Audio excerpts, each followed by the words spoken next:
Hello, my name is Jennifer Thamer. I'm the Director of Development for Canterbury on the Lake.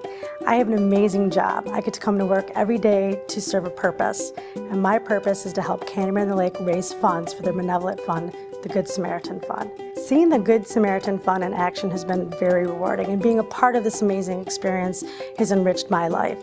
I'd like to thank those that have already given, and I encourage those who think that this is a wonderful opportunity to explore it and to reach out and really see how the program benefits those who live at Canterbury. For those who we serve, we deeply appreciate all that you have done and all that you will continue to do in the future. Hi, my name is Mary Gardella, and I have had an aunt who was a very favorite of mine, and she discovered Canterbury quite by accident.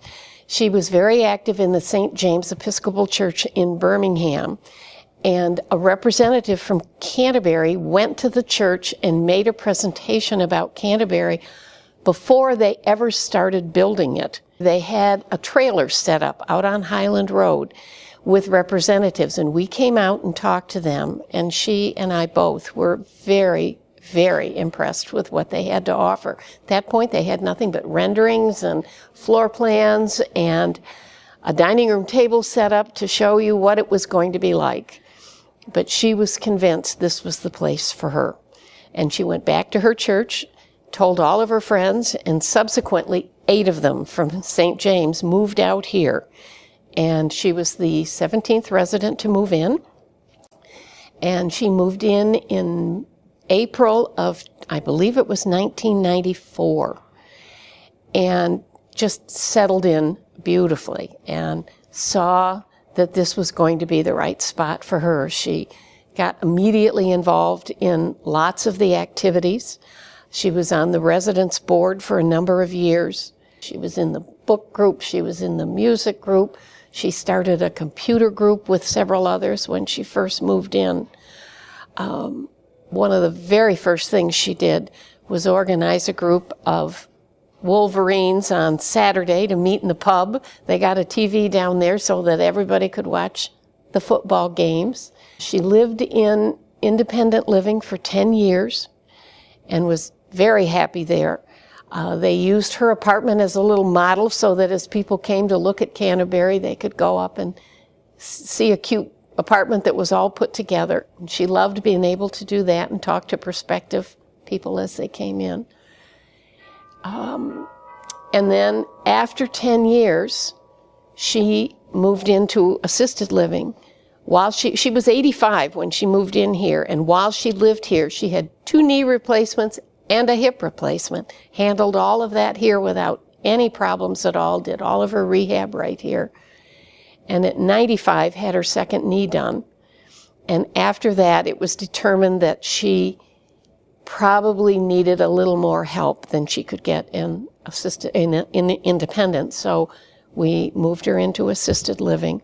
We knew we were on a tight budget, and we made it work as long as we could for her. She had no children of her own.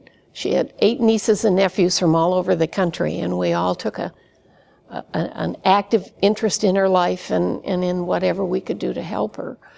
But I could see that we were going to run into some trouble financially for her. So I went to the financial office, and at that point was told about the benevolent fund. And we were okay for about 1.5 years while she was in assisted living. And eventually then I was able to get her on the benevolent fund, and she was on the fund for 18 months, I think, 17, 18 months. And they were just instrumental in helping with her rent. And it's the only way that she was able to stay here. And for me, the thought of having at 97 or 98 to have to take her out of here and take her someplace else was really a concern. And we never had to face that because of the benevolent fund. It was her lifesaver. And she loved being here. She had a huge circle of friends, was close to many of the the staff that worked here. And it just provided her with an amazingly comfortable, safe life and lifestyle at the end of her life. And when she was 98, it was then determined that she needed a little more help than assisted living could give her. So they moved her at that point over to the nursing care, and we were able to keep her there until the end of her life. And her goal was to make it to be 100, and she did. She turned 100 in November of 2008 and passed away in February of 2009. I would just hope that the fund will continue and that funding will continue so that other residents have that same security that my aunt and our family were given in order to know that she could stay here and live out her life here in a happy, safe environment, which is what she had the whole time she was here and loved being here.